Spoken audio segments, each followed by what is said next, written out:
In front of me is EMPORIA Smart 6, and today I would like to show you how you can block app notifications.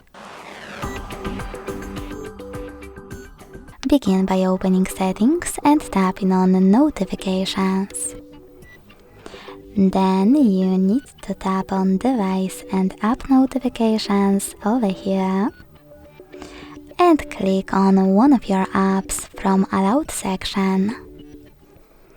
Then use this switcher next to Allow Notification Access to switch it off. Confirm your choice in the pop-up.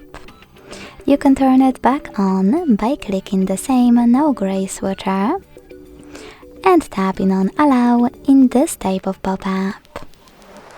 If you want to enable notifications after some time, you need to select your app from Not Allowed section and use the same switcher.